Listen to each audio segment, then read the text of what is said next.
प्रश्नावली 3.2 के ये क्वेश्चंस जिन्हें आप इसके पास किताब नहीं है वो अपना नोट कर लेगा।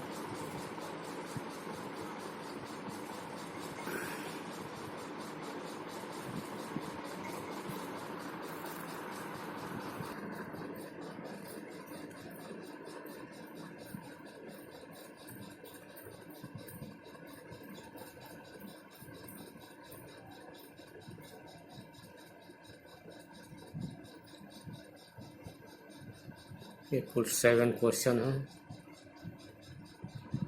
इसके बाद इनके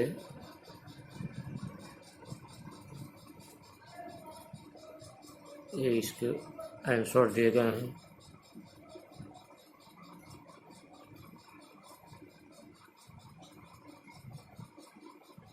इससे आप जिसके पास बुक नहीं है अपना नोट कर लेंगे और इसमें से हम क्वेश्चन आपको कुछ बताते हैं। इस क्वेश्चन में देखा ये 2 समीकरण दिए हैं, x धन y इक्वल टू 8 और 2x minus 3y equal to 1। इन दोनों समीकरण को प्रतिस्थापन विधि से हल करना है। प्रतिस्थापन विधि पहले जान लीजिए है क्या। प्रतिस्थापन विधि में किसी एक समीकरण से x अथवा y दोनों में से किसी एक का मान निकालकर दूसरे समीकरण में रख दिया जाए तो दूसरा समीकरण एक चर में हो जाएगा और उसे सॉल्व करके एक चर का मान निकाल लिया जाए। यह प्रतिस्थापन विधि होती है। अब इसमें यदि आप देखें तो हम यहाँ समीकरण 1 से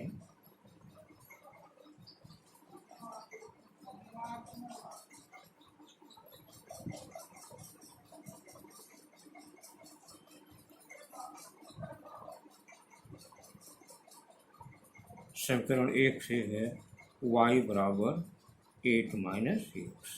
हमने x को ट्रांसफर कर दिया दूसरे साइड में, y का मान निकल गया। अब यह y का मान हम समीकरण 2 में रखते हैं।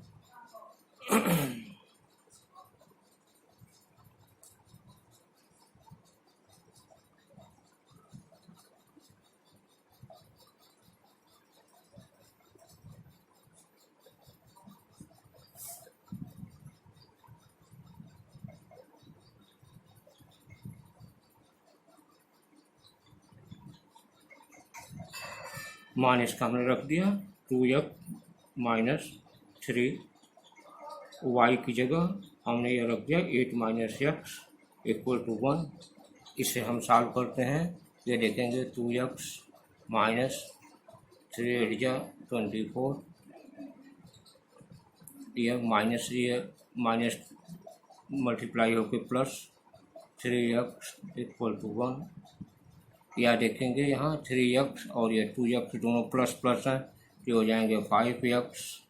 यह इधर कर देंगे तो इक्वल टू हो जाएगा 1 प्लस 24 या 5x इक्वल टू 25 या x equal to 25 by 5 equal to 5। x का मान 5 आ गया। अब इस x के मान को आप समीकरण 1 में रख देते हैं या समीकरण 1 में यहाँ पर ही रख सकते हैं। इस समीकरण में y का मान यहाँ ही है पक्षांतर करके तो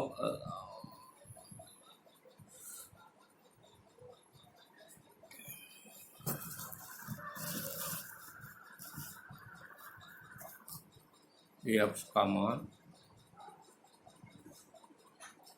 समीकरण 1 में रखने पर सीधे y बराबर 8 माइनस 5 इक्वल टू हो जाएगा 8 माइनस 5। हमने x की जगह 5 रख दिया तो यह हो गया y बराबर 3। इस तरह से y का मान 3 और x का मान 5 यह आ जाता है। यह है सब्स्टिट्यूशन मेथड या प्रतिस्थापन विधि। इस विधि से हम जो है किसी क्वेश्चन को हल कर सकते हैं, चाहे वो क्वेश्चन लेंदी हो चाहे किसी भी प्रकार का होगा, हल इसी प्रकार होगा।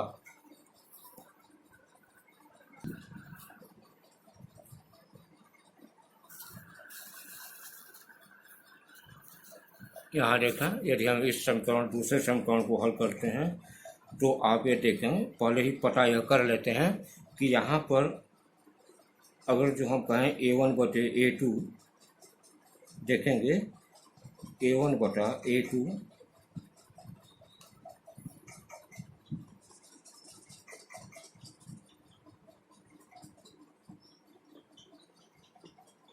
A1/A2 हो जाएगा 3/12, B1/B2 इक्वल हो जाएगा 2/8 और C1/C2 इक्वल हो जाएगा 10/।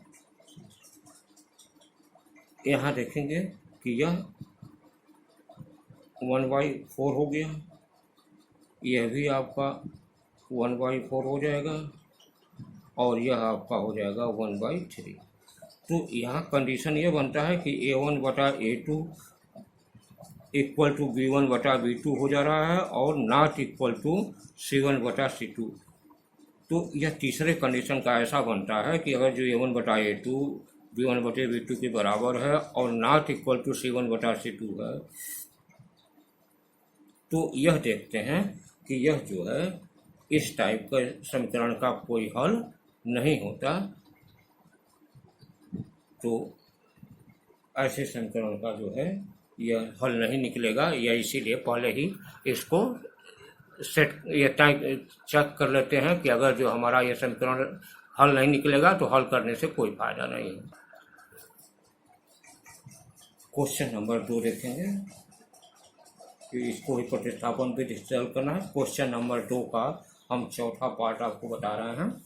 यह 2 आपके समीकरण हैं, इन दोनों समीकरण को आप कैसे हल करेंगे। इसमें देखा कि समीकरण नंबर 1 से यदि आप मान निकालते हैं तो इसको यदि आप ऐसे हल करें तो यह देखेंगे कि यह हो जाएगा आपका समीकरण नंबर 1 जो है यह हो, इसको यदि हम ऐसे 11 से मल्टीप्लाई कर दें तो यह हो जाएगा 33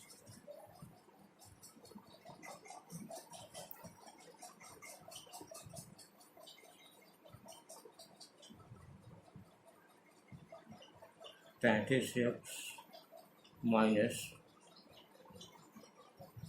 y माइनस 7 इक्वल टू 88। 11 से हमने इसमें भी गुणा कर दिया, 11 से इसमें गुणा करेंगे तो ये माइनस है तो यह हटेगा, तो यह y माइनस 7 हो जाएगा और यहाँ 11 से मल्टीप्लाई करने पे 11/88 हो जाएगा। इस प्रकार आप देखेंगे कि यह जो है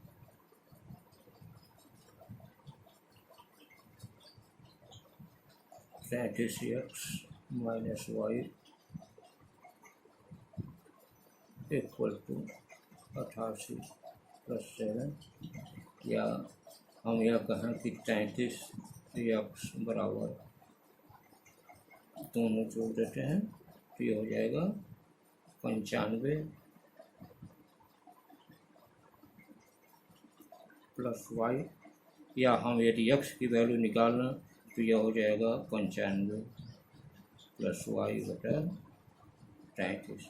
इस तरह से अगर मान लीजिए हम इस समीकरण में x की वैल्यू निकाल करके और इस वैल्यू को जो है हम समीकरण नंबर 2 में रखें तो पहले हम क्या करते हैं कि समीकरण नंबर 2 को ऐसे लिखते हैं 2y + x + 11/7 इक्वल टू 10। ये दूसरा समीकरण है, इसमें हम x की वैल्यू रखते हैं तो x की वैल्यू आपको रखने में इसको आप पहले चाहे तो सॉल्व करना, देखें ऐसे 14y plus x + 11 equal to 70 ये हो जाएगा। इसमें आप देखें 14y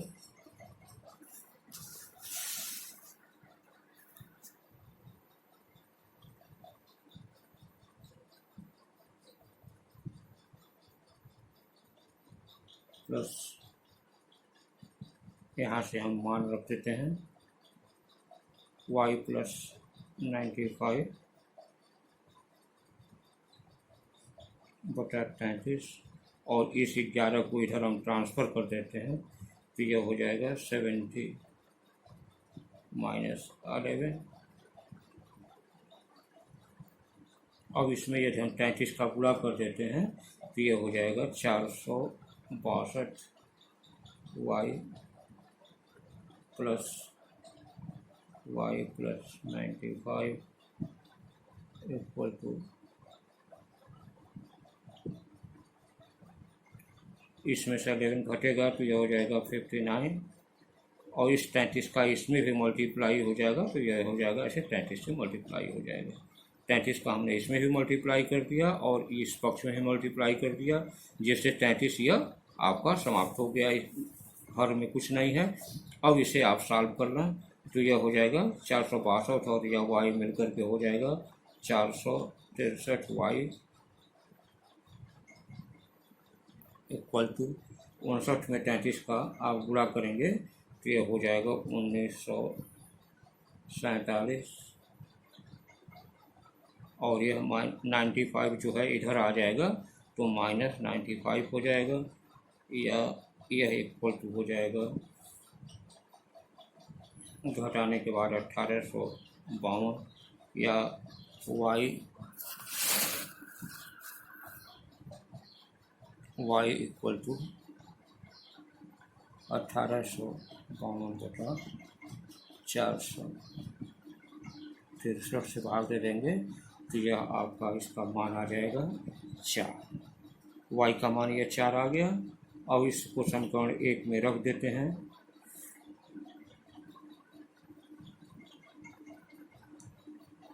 y का मान समीकरण 1 में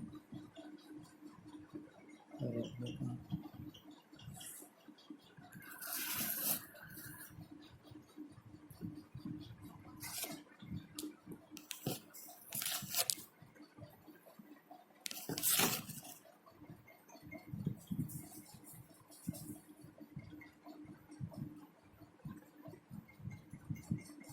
यहाँ पर यह समीकरण 1 का ही एक रूप है, इसमें यक्स का हम मान निकाले हैं तो डायरेक्ट आप यहाँ यक्स बराबर जो है 95 प्लस y/33 ये कर देते हैं तो इसमें हो जाएगा 95 प्लस 4/33 और यह इक्वल टू हो जाएगा आपका 99/33 इक्वल टू 3, अर्थात यह यक्स का मान 3 आया और y का मान 4 आया। इस तरह से इसका हल जो है हो जाता है। यही मेथड है, इस मेथड से आप सारे सवाल हल कर डालेंगे और जो सब क्वेश्चन नहीं आएगा उसको आप हमें व्हाट्सएप पर भेज देंगे। अब हम आपको क्वेश्चन नंबर 5 बताते हैं। क्वेश्चन नंबर 5 में देखेंगे, यह है कि एक आदमी के पास 1 रुपये तथा 50 पैसे के सिक्के हैं जिसे मिलाकर कुल धनराशि रुपया 100 है। यदि सभी 50 पैसे के सिक्कों तथा सभी रुपया 1 के सिक्कों की कीमत समान है तो रुपया 1 तथा 50 पैसे के सिक्कों की संख्या ज्ञात कीजिए। देखिए इस क्वेश्चन के लिए जो है हम मान लेते हैं पहले कि माना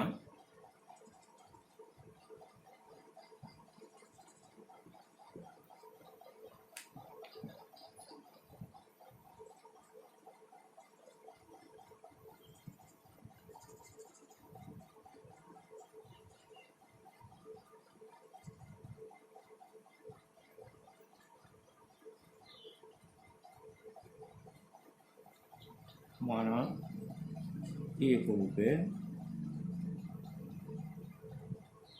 का यक्ष सिक्का है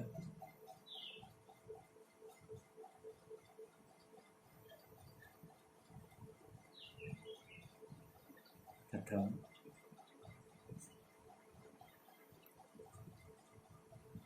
50 पैसे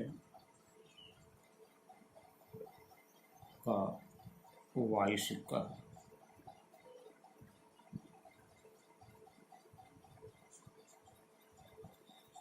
ये दोनों मान लेते हैं कि 1 रुपये के एक सिक्के हैं और 50 पैसे के जो है वो वाई सिक्के हैं। तो आपका यह प्रश्न है कि यह इसकी धनराशि 100 रुपये है, तो आप सिक्का है तो इसका मतलब कि यह हो जाएगा 100x प्लस 50y, क्योंकि यह 100 पैसे हो जाएंगे इसके, 1 रुपये 100 पैसे होते हैं, तो ये 100x हो जाएगा और यह 50 पैसे के सिक्के की कीमत 50y हो जाएगा और यह बराबर है 100 रुपये के बराबर है, तो इसको 100 पूरे 100 करेंगे तो ये भी पैसे में हो जाएगा। अब यह आपका पहले शर्त के अनुसार कि वो 100 रुपये उसका कीमत है, कुल धनराशि 100 रुपये है, तो इसका मतलब 100x धन 50y इक्वल टू 100 इंटू 100, यह रुपये को हमने पैसे में बदल दिया। तो यह आपका हो जाएगा, यदि हम इसे 50 से भाग दे दें तो यह हो जाएगा 2x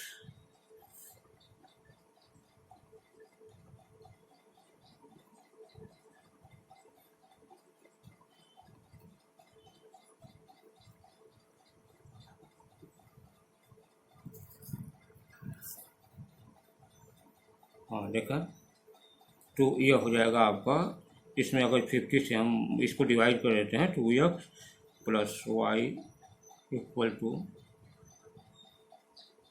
200, क्योंकि यह 10,000 हो जाएगा, 10,000 में भाग देंगे 50 से तो यह आपका हो जाएगा 200, यह आपका समीकरण नंबर 1 हो गया। दूसरे कंडीशन में कह रहा है कि उसके मूल्य बराबर हैं, मतलब कि 100x बराबर 50y के बराबर है।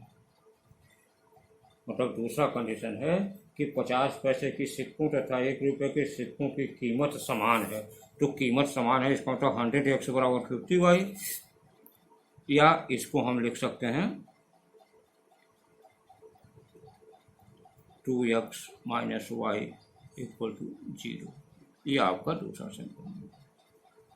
और इस समीकरण को किताब में तो नहीं लिखा है कि प्रतिस्थापन विधि से हल करें, चाहे तो प्रतिस्थापन विधि से हल करें, या अगर इसको विलोपन विधि से हल करते हैं तो विलोपन विधि से क्या है, पहले और दूसरे समीकरण को ऐड कर देंगे तो ये दोनों यह हो जाएंगे, विलुप्त हो जाएंगे, और इसे यह दोनों जोड़ेंगे तो 4x बराबर हो जाएगा 200।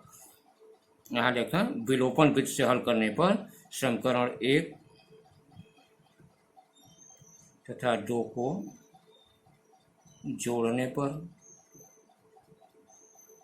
क्या होगा, यह वाई कैंसिल हो जाएगा, तो हो जाएगा डायरेक्ट हम लिख दे रहे हैं 4x इक्वल टू 200 या x equal to 200/4 equal to यह आ जाएगा 50 सिक्का। इसका मतलब कि 1 रुपये के 50 सिक्के होंगे, और इसका मान यदि आप इसमें रख दें किसी भी समीकरण में, जैसे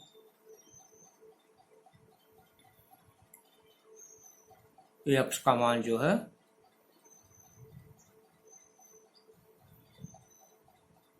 x का मान समीकरण 2 में रखने पर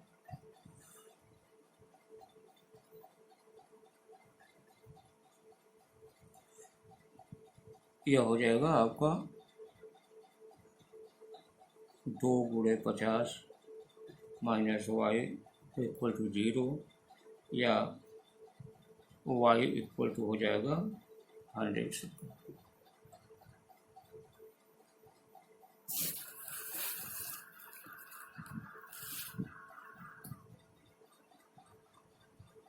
इस तरह से आपका सिक्कों की संख्या ऐसे आपकी आ जाएगी।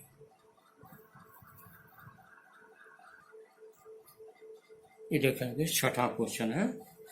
छठे क्वेश्चन में है कि त्रिभुज ए बी सी में कोण सी बराबर 5 कोण बी और यह इक्वल टू है 3 कोण ए धन कोण बी, तो त्रिभुज के तीनों कोणों को ज्ञात करें। इसमें आप देखें कि आप जानते हैं कि त्रिभुज के तीनों अंतःकोण, कोण ए धन कोण बी धन कोण सी इक्वल टू 180 डिग्री। अब इसमें आप यह करें कि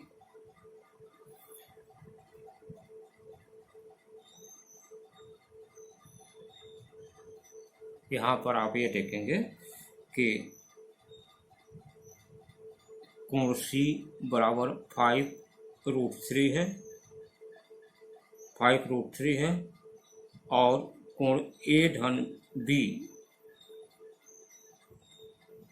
यहाँ पर देखेंगे कि अगर जो हम यहाँ से निकालें यहाँ से, तो कोण ए धन कोण बी इक्वल टू हो जाएगा 5/3 कोण बी। ए धन बी की जगह जो है यहाँ पर इसका मान हो जाएगा आपका 5/3 कोण बी। तो हम यहाँ पर लिख सकते हैं, हम यहाँ पर इसका मान जो है ए प्लस बी का मान यह लिख सकते हैं कि यहाँ पर देखें यह हो जाएगा कोण ए धन बी बराबर 5/3 कोण बी। तो इसको हम लिख सकते हैं ऐसे,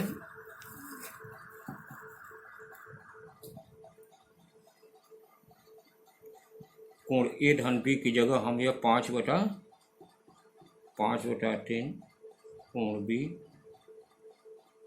धन कोण सी का मान जो है 5 कोण बी है ही है, तो यहाँ हम 5 कोण बी इक्वल टू 180 अंश, और इसे आप सॉल्व करेंगे तो यह हो जाएगा 5 कोण बी धन 3 से इसमें मल्टीप्लाई कर दीजिए, कोण बी बराबर 3 से इसमें भी मल्टीप्लाई कर देंगे तो यह हो जाएगा 540। अब देखेंगे कि यह 15 और 5 ये हो जाएगा 20 कोण बी बराबर हो जाएगा 540, या कोण बी बराबर हो जाएगा 540/20, और इस तरह से यह कोण बी का मान आपका आ जाएगा 27 डिग्री।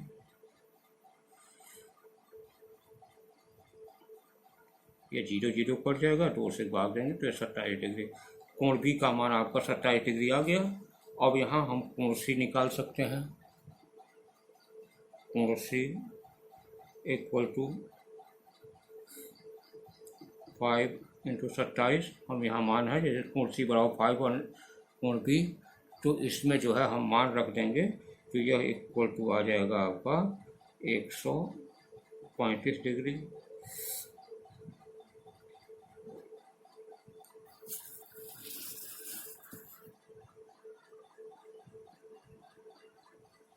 कोण ए बराबर हो जाएगा आपका 180 माइनस 27 माइनस 135,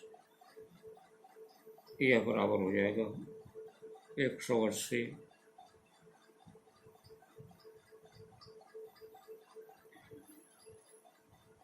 162 इक्वल टू हो जाएगा 18। कोण ए का मान जो है इस तरह से आपका 18 डिग्री आ जाएगा।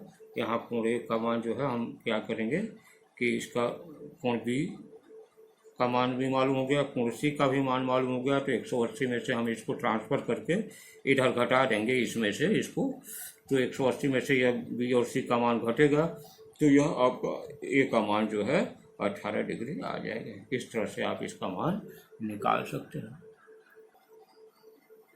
7वां क्वेश्चन देखेंगे। 7वां क्वेश्चन है कि एक आयताकार बाग की परिमित मतलब चारों ओर भुजाओं का योग 54 मीटर है। इसके आकार को कम करने पर इसकी लंबाई वास्तविक लंबाई की 3/5 हो जाती है तथा चौड़ाई इसकी वास्तविक चौड़ाई की 3/4 हो जाती है। यदि आकार कम करने के बाद बाग की परिमित 36 मीटर है तो बाघ की वास्तविक लंबाई तथा चौड़ाई ज्ञात करें। इसके लिए आप देखें, मान लेते हैं पहले, माना बाघ की लंबाई x मीटर और चौड़ाई y मीटर। तो परमिट आप जानते हैं कि होता है 2x धन y, दोनों भुजाओं का योग लंबाई धन चौड़ाई गुणे 2, यह बराबर है आपका 54। या इसको हम लिख सकते हैं x धन y बराबर 2 से हम भाग दे देंगे तो यह हो जाएगा 27। यह आपका पहला समीकरण हो गया। दूसरे समीकरण के लिए यह कह रहा है कि यदि हम उसके कम करते हैं तो यह 3y5 x plus 3y4 y कम करने पर परिमित यह हो जाएगी, तो यह बराबर हो जा रहा है, कह रहा है कि 36 के। तो अब इसे आप लिख सकते हैं 3y5 x और y इक्वल टू 2 से इसको डिवाइड कर देंगे तो हो जाएगा 18। यहाँ पर आप इसका लघुत्तम ले लें तो हो गया 20 और यह हो जाएगा आपका 12x plus 15y equal to 18 हो जाएगा, या 12x धन 15y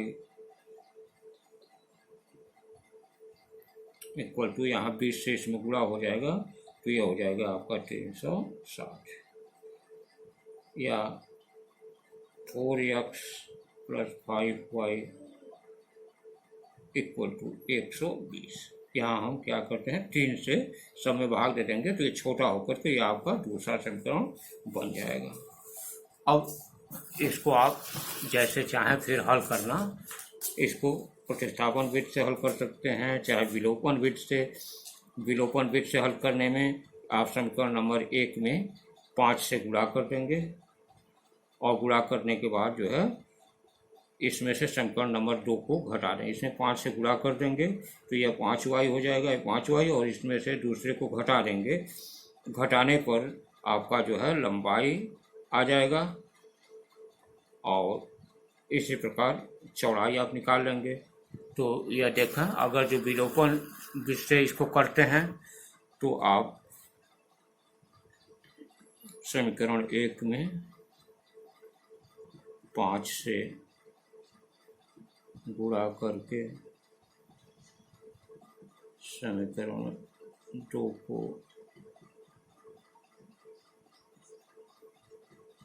समीकरण 2 को घटाने पर आप देखेंगे ये हो जाएगा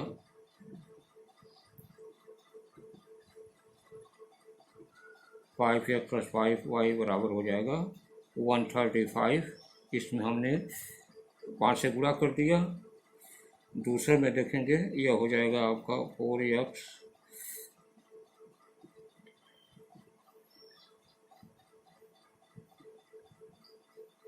ये आप घटा देते हैं, माइनस हो जाएगा, माइनस माइनस यह आपका कैंसिल हो जाएगा और यहाँ पर देखेंगे इसमें से घटेगा तो हो जाएगा x बराबर, यह आपको घटने के बाद आ जाएगा 15। x बराबर यह 15 मीटर इसकी यह लंबाई आ गई। चौड़ाई के लिए आपका आप मान रख दीजिए इसमें किसी एक में, ये देखिए y बराबर 27 माइनस x हो जाएगा समीकरण 1 से, और इसका मान सीधे हम जो है 27 माइनस 15 कर देंगे।